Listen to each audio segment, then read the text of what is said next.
কিন্তু মুহররম মাসের মধ্যে এমন একটি নির্মম ঘটনা ঘটেছিল, যে ঘটনাটা নবী প্রেমীদের ওয়ারাসাতুল আম্বিয়া নবীর ওয়ারিসদের হুব্বুর রাসূল যারা নবীকে ভালোবাসে, যারা নবীকে মহব্বত করে, নবীর বংশধরকে যারা মহব্বত করে, আল্লাহ রাসূলের আহলেদেরকে যারা মহব্বত করে, তাদের জন্য অত্যন্ত দুঃখজনক এবং মর্মান্তিক ঘটনা ঘটেছিল কারবালায়।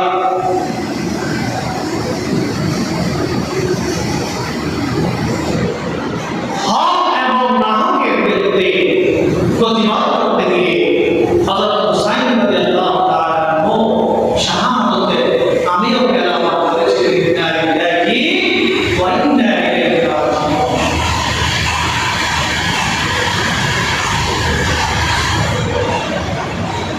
মুহররম মাসের মধ্যে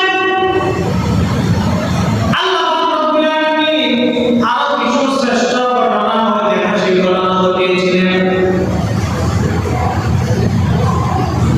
নমরুদ যখন হযরত ইব্রাহিম আলাইহিস সালামকে অগ্নিকুণ্ডের মধ্যে ফেলে দেওয়ার জন্য, জ্বালিয়ে পুড়িয়ে মারার জন্য পায়তারা করেছিল, হযরত ইব্রাহিম আলাইহিস সালামের বিরুদ্ধে সকল ষড়যন্ত্র, অগ্নিকুণ্ড সহ শুরু করে সকল শাস্তি, বিশেষ করে হযরত ইব্রাহিম আলাইহিস সালামকে অগ্নিকুণ্ডের মধ্যে ফেলে দিয়ে নিক্ষেপ করেছিলেন নমরুদ বাহিনী। তখন আল্লাহ রাব্বুল আলামিন মুহররম মাসের মধ্যে এই সময়ের মধ্যে হযরত ইব্রাহিম আলাইহিস সালামকে নমরুদ বাহিনীর বিরুদ্ধে জয় করেছিলেন। সুবহানাল্লাহ।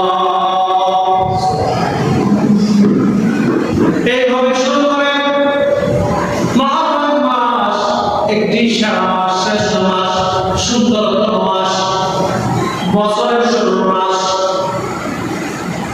এই বছরের শুরুর মাসের মধ্যে রোজা রাখতে হয়, নফল রোজা যারা পারে, বিশেষ করে আশুরার সময় রোজা রাখলে তার ফজিলত অনেক বেশি। 2 দিন, বিশেষ করে শুক্রবার, নইলে শুক্রবার শনিবার যারা রোজা রাখবে আল্লাহ তাআলা তার পূর্বের সমস্ত গুনাহ মাফ করে দিবেন। সুবহানাল্লাহ। 2 দিন রাখতে হবে।